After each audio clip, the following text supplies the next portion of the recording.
Alright, it's been a freaking long time. I know that it just seems like it's longer between each chapter that I've been reading because as much as I want to blame ADD and be like, oh, every time I try to edit it, I just focus on something else. No, I can't even do that because it's just simply me not wanting to read this. Like, this whole week has been, like, quite busy. We had Christmas, we had New Year's, I had my birthday coming up, and the funny thing is that, how, like, what was it? I think it was like 3 chapters ago I brought up that I passed out at work. Turns out that I'm actually pre-diabetic, I found out. And because I took a trip to the doctors, got the blood test taken and everything. So that's all great. And what especially made it wonderful was when during my birthday, we went to one of those like Japanese steakhouse grill things, they like flip around the food and all that stuff. And I was given just this just humongous, ginormous cake and everything, and I can't even eat it because I didn't get to tell people in my family that I can't have sugars anymore because I'm going to pass out. And the funny thing is that because of my lightheadedness and trying to pass out, I do actually get a little bit lightheaded reading this book, if you want me to be honest, because I don't know, something to do with having like the laptop screen and like sitting down and reading this and just kneeling down in an awkward position. Like, so I genuinely think that Empress Theresa is just kind of killing me a little bit, but anyway, and I'm just sick of sounding like a broken record saying that I've been putting it off, this, that, and this, and it's Mary Sue stuff. Everybody's praising her, yada yada yada yada. Anyway, previously on Empress Theresa, I am gonna be honest, I barely remember anything. I remembered something about her like asking a couple questions at like a meeting group, and everybody was treating it like it was a soap opera. Like, oh, she was almost brought to tears because of this, and oh, it was just so moving. I can't believe it, and I'm not taking crap from this person, yada, yada, yada, blah, blah, blah. Anyway, I just want to finish this up because over a break, I got a copy of Hunchback of Notre Dame, or Notre Dame de Paris, as the actual title is, and I am really stoked. I really, really want to read that, and it just gives me more incentive to want to finish this. So, anyway, chapter 15. Here we go. I'd say it's good to be back, but it's not. What happened to President Martin? After I brought rain and eliminated winter to allow a 12-month-a-year farming season all over the world, people were saying the world was much better off than before Martin tried to get rid of me and Hal. What Martin did was wrong, but things turned out all right after all. President Martin was seen appearing in public to go to a restaurant or theater. He didn't answer reporters. He didn't answer reporters' questions. He didn't answer reporters' questions shouted at him on the street, but he did smile and wave. It looked like he was doing okay. Steve came down to breakfast while I caught a few extra minutes of sleep upstairs. He hardly reached the foyer before Arthur intercepted him. I think this is Arthur talking. Excuse me, sir. The Prime Minister wishes to visit Mrs. Hartley this morning. He says it's urgent. Okay, tell him we'll be there. Now what? We thought everything was going fine. The Prime Minister arrived at 9:45. Arthur led him into the living room where we waited. Blair, I need to get these headphones off my neck. I can't bend down. The Prime Minister arrived at 9:45. Arthur led him into the living room where we waited. Blair sat down and got straight to the business at hand. I forgot what voice I gave Blair. I think this is normal. A group of oceanographers have informed me that the oceans will rise due to thermal expansion. They believe it is already up a 16th of an inch. They say we'll rise 2 or 3 feet in a year. What's causing it? Asked Steve. It is the reduction in Earth's declination. Normally, water is heated in the summer months and cooled in the winter to maintain a constant average temperature. With the reduction in declination, this process is frustrated. The oceans are not losing their heat normally. Sunlight is coming into the northern hemisphere at a more vertical angle than normal for this time of year. The northern ocean will not lose their heat, even as the southern oceans are gaining it. This causes the water to expand above normal volume. I'm guessing this is Steve talking. All right, but up to 3 feet in a year sounds like a lot. Parts of the ocean are 3 miles deep. 3 feet is only 0.02%. Recall that the water on the ocean floor has been around 0 degrees Fahrenheit because of winter cooling. Now it will climb up to 10 or to 15 degrees. That's a huge difference. What will this expansion do? It will cause horrible damage along our coastlines. Beach levels are maintained by a delicate balance. A 3-foot rise in water will erode many beaches to the point of endangering valuable real estate. You are aware of our problems in London? Yes, you have these giant gates to block off the Thames River. I'm sorry, I never know how to pronounce this word. It's like Thames, I don't know. Your Miami Beach is also perilously close to water. There are many such cities. Potential losses over the world amount to catastrophic amounts. Next page. I had been listening patiently to all this. I never know who's talking to me. I thought I could retire from all these problems. The world is a very complicated mechanism, answered the PM. You can't change one thing without affecting others. What happens after a year? The rise will continue more slowly. Eventually, we will see a rise of about 6 feet. Why can he not spell huh? It's H-U-H. It's not that hard. Why is there always an N? It's H-U-N-H. Why does he keep doing that? Like hun. Unhun? Yeah, it's unhun. That's how much, that's what it says right here. Unhun? How much water is that? They put it in interesting terms. It's enough water to cover the United States to a depth of 221 feet. I slapped my forehead in astonishment. You want me to get rid of all that in 1 year? It would be appreciated, he said with a touch of embarrassment.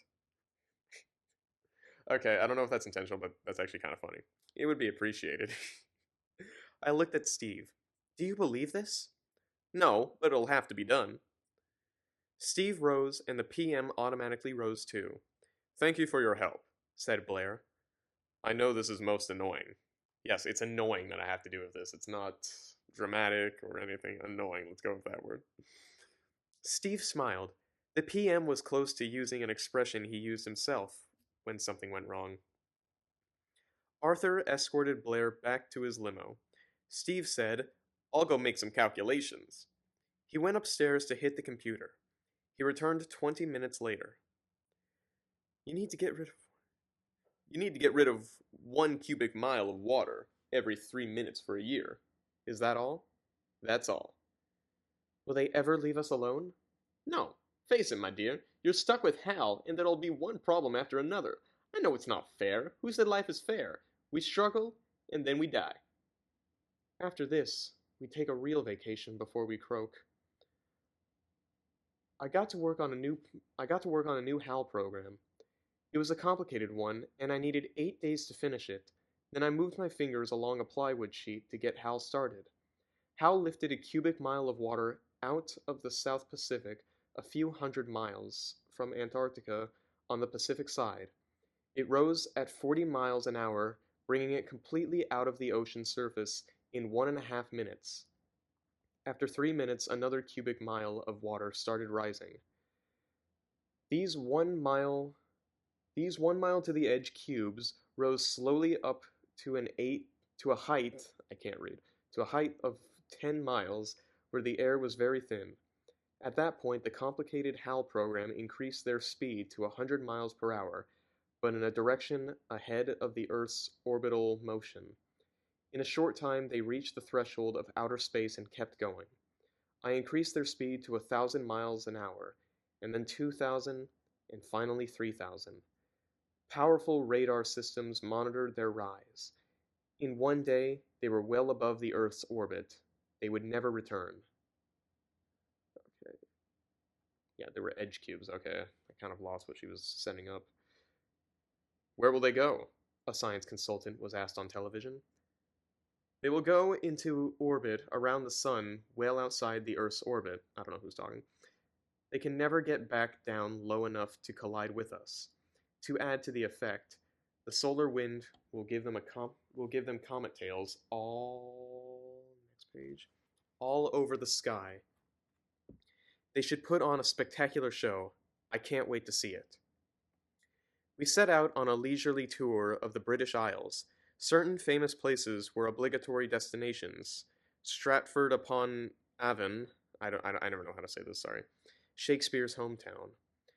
I swear if she starts disrespecting Shakespeare. The Blarney Stone in Ireland, and castles where kings and queens had lived, were all quick visits, but most of the time we drifted from one small, unknown town to another, not to see famous sights, which were few, but simply to check into a small hotel or inn, eat and drink at the local pubs, and see whatever it was the local people were doing. We were never crowded. Everybody wanted the Hartleys to visit their little town and put it on the map. To get this exciting experience, they understood they had to give us some space. We had a little fun on this trip. When Steve came up with the North Pole water column idea, we realized there would be a light rain all day. The head and neck could get drenched if you spent a lot of time outdoors, as we intended. We foresaw that millions of people would be walking the streets with umbrellas all the time. This would not do. Steve found an American fireman's apparel website. They sold authentic American firearms helmets. These helmets had brims all around that caught water and guided it in back of your head to fall on the ground. Not in the back, in back of your head. No more perfect headgear had ever been designed to keep your head dry. Steve ordered 3 helmets, 1 white one for me and 2 black ones for himself and Mr. Blair. There were optional shields with the names of our major American cities. I chose a New York shield for my helmet, in honor of the 220 firefighters who died in the 9/11 disaster. Steve ordered my white helmet's New York shield with the word Chief on it. And Blair's helmet would not have the shields. There were also an optional and very ugly leather neck cover, which I guess was supposed to protect you from fire's heat. We didn't order those. Finally, there were plastic face protectors, something like some football players used, except that they could be raised up and over the front brim. These made the helmets authentic, all business helmets. We ordered them. The first day of our England tour, we wore the helmets. They were a smash hit. The English people had never seen them in real life, and oohed and awed. I don't see the big deal, but whatever. Prime Minister Blair was soon seen wearing his helmet too.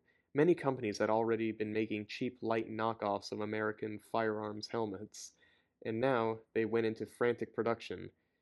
In a week, it looked like every young person in the world was wearing a $10 plastic knockoff. Our genuine helmets each cost over $500. That sounds like a scam, if you ask me.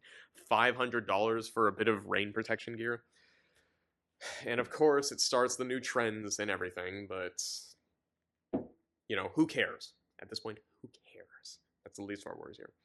After 2 weeks, we'd seen about as much English culture as we could absorb. We went to Italy.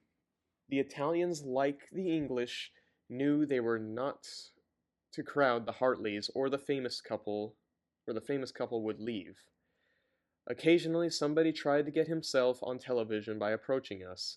Security quickly blockaded these characters or wrestled them to the ground. This had been expected. The media had fun showing these intruders. We visited the immense St. Peter's Basilica?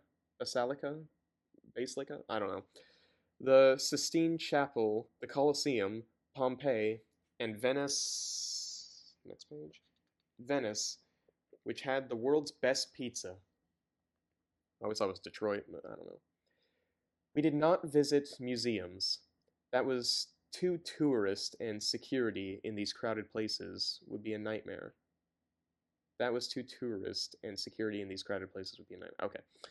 We spent time in night spots with the people in many small forgotten towns. I got a feeling this chapter is just going to be filler. It's another vacation like Notre Dame. Sometimes we stayed in people's homes, making the families therein nationally famous. It's just spreading my fame everywhere I go. The Italians were very friendly people. We never got tired of them. Traveling can be exhausting. After a week of traveling around Italy, we returned to Edmund Parker's place to rest up. There was a little bit of business to take care of. I need a better sitting position. Steve brought Arthur over to the chessboard, with the 56 pieces that controlled the North Pole water columns. It had been raining lightly all over the world for 3 weeks. Not a steady rainfall, but an occasional drop that added up to a quarter inch every 24 hours. Not all this water from my columns. Some was normal ocean evaporate encouraged to fall out by my water. Quotations. Steve explained what he wanted Arthur to do. It's not good having it rain all the time. The world would turn into a fungus garden. It will, sir. Many have discussed it. Take this chessboard to the Prime Minister and tell him he can control the number of columns by removing the chess pieces. We'll see if it works when the board is away from here. It should. We have to make sure before Theresa and I hit the road again. I will go immediately, sir. Arthur happily went to number 10 to give the PM the chessboard. Blair alerted a military plane keeping an eye on the North Pole columns and took off 5 chess pieces. Okay, I'm a little bit confused because I thought that the whole chess piece thing was like more of a visual guide for her to control Hal. But apparently it's actually linked to Hal and other people can use it, even though I thought it was like meant to be like a special thing that only Theresa uses as like a communications thing with Hal. Well, whatever. The plane soon reported that 5 water columns had been cut off at the bottom while continuing to rise up. Remarkable, said the PM. Most extraordinary, sir. Oh yeah, I forgot Arthur had a version. Yeah, most extraordinary, sir, replied Arthur, who had hung around. I never know who's talking. I shall set up an adversary committee to determine the proper amount of rain to maintain at all times. As Mr. Hartley suggested, it will be necessary to let the world dry out sometimes. Another person talking. It will be a political matter, sir. Nations will disagree on how much rain to make. You'll have a sticky time with it. Blair laughed. This is Theresa's revenge for putting so much responsibility on her. This is Theresa's revenge for my putting so much responsibility on her. We waited for another week while the Prime Minister and his people experimented with the chessboard. It was working. We felt free to hit the road again. Another vacation. You need to do this in how much? Like a month? Yeah, a month. And you're taking a vacation. Again, I don't take this much vacation. I never take vacation. Edmund Parker recommended we visit the southern part of Germany. We visited the Neuschwanstein castle near the German-Austrian border. I butcher everything German, I'm sorry. This was the Walt Disney Castle that inspired the plastic castles at Disneyland and Disney World. It was on a steep hill and had the high watchtowers made obligatory in cartoons. The insides were elaborately decorated to a ridiculous degree. The walls were all covered with paintings painted on the walls themselves. The throne room had a large floor covered with designs made of 2.5 million small colored pieces of tile individually cut to shape and fitting together so close the edges couldn't be found with a fingernail. The Mad King, in quotations, the Mad King, Ludwig II, had built this and 2 other useless castles to recall stories from German folklore. Useless. Officials met with him and told him he was bankrupting Bavaria, I assume, with these projects. His older brother had died in an insane asylum, and Ludwig had to think they would put him away too.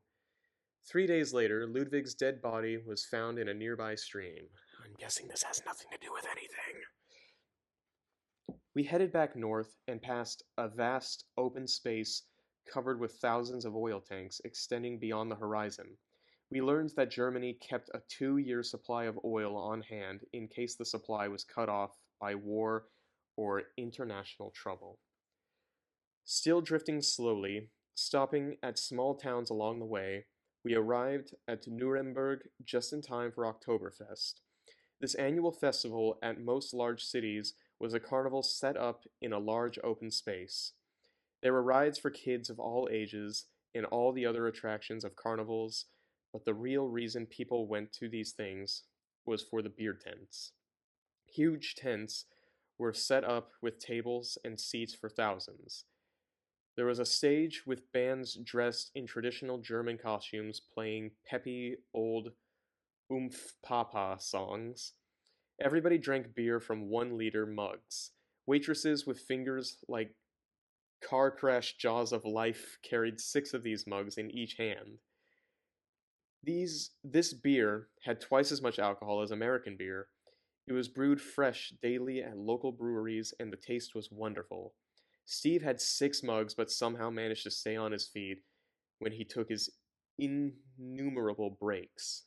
Yeah, I'm guessing that that's physically impossible, but I don't know. Maybe there's somebody that's just telling me that I'm a lightweight. I don't even drink. Never mind, what am I saying? I had 2 mugs myself and laughed hysterically when Steve slurred out, "Are we sophisticated yet?" The next morning, there was a knock on the hotel door. Steve answered. It was a security man. "Excuse me, sir. Prime Minister Blair requests that you return to the Parker residence today." It struck us like a lightning bolt. Something was wrong. Again. Would there be no end of it? "The party is over," said Steve. "What do you mean there's no end of it? You always get breaks. That's how it goes. You get days off, and even then I think you're getting way too many days off." The news gave no hint of anything happening. We had to sweat it out on the rush trip back to the Parker mansion. The Prime Minister's limousine was parked in front of the house when we arrived. Arthur conducted us to the living room and quietly walked out of sight. Peter Blair greeted us and asked how was our trip. "Great," we answered. Some man stood next to the PM. We all sat down. The PM began. "This is Dr. Harold, an expert in meteorology." He nodded his head for Dr. Harold to begin. We have speculate. I'm gonna have to think of a. Okay, I think I'll give him a German accent if he's a scientist. Maybe. "We have speculated on how Hal stopped the wind." I'm not gonna do the WV thing. "We have speculated on how Hal stopped the wind. He had to add something to the air, something that would increase the air's viscosity to drain away the effects of pressure differentials. Perhaps these were strings of dark matter particles, too small to detect, but large enough to entangle with each other and increase air viscosity. We now have evidence that Hal put something like this, in the air." Steve had already guessed much of this. His face was puzzled. What was the evidence? Dr. Harold continued. "The wind is slowly returning. We believe whatever Hal put in the atmosphere is sinking into the earth, where it has no effect, or it may be breaking up. We have been cataloging air movements. It seems the wind will be 10% restored by February. We Next page. We think the process has been going on since June." So Theresa didn't save the world after all? Or Steve. "So Theresa didn't save the world after all?" Steve suggested. "Oh, but she did, sir. We could have lost 2 billion people next year, along with all the animals. The world couldn't survive such trauma. It was the end of all." Then what are we talking about? "With the Earth's declination being reduced to 5 degrees by January, the oceans will overheat, causing constant hurricanes all over the planet. While the return of ordinary wind is slow, the effect on formation of hurricanes will be much greater for reasons too complicated to get into. These hurricanes will be horrific, sir." Prime Minister Blair took over. "We can't tolerate these hurricanes. They will destroy everything within 100 miles of the coast. Even repairs will be impossible because of the constant winds. This will be as bad as nuclear war." "That figures," said Steve. "Just when everything is going fine, we get a new problem." "What am I supposed to do?"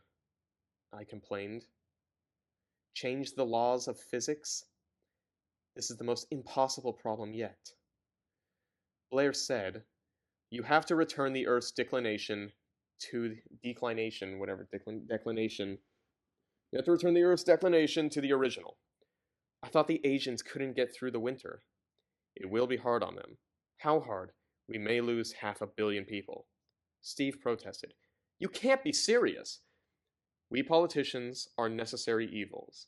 The matter must be addressed politically, not sentimentally. In politics, there are no men, only ideas. No feelings, only goals. Order must be preserved, or we are all lost. My heart raced. I could not kill 500 million people. I looked at Steve miserably and shook my head. He told Blair, "Let us think it over a few days." Blair and the meteorologist got up without a word. Conversation was useless. They walked out to the foyer, where Arthur opened the door for them. I think this was my bottom. Despite all my efforts, millions of people were going to die. The misery and pointlessness of it shook me. I even wondered why God was letting this happen. Dr. Harrell did not have a monopoly on the weather service. Word of the next imminent disaster leaked out as Blair drove back to London. One of Dr. Harrell's colleagues talked. Peter Blair felt terrible about dumping this problem on me after my spectacular success with the rain problem. Reporters were waiting for him when he got back to London. After reviewing the problem, he said, "I am reminded of King Lear. Lear, I don't know.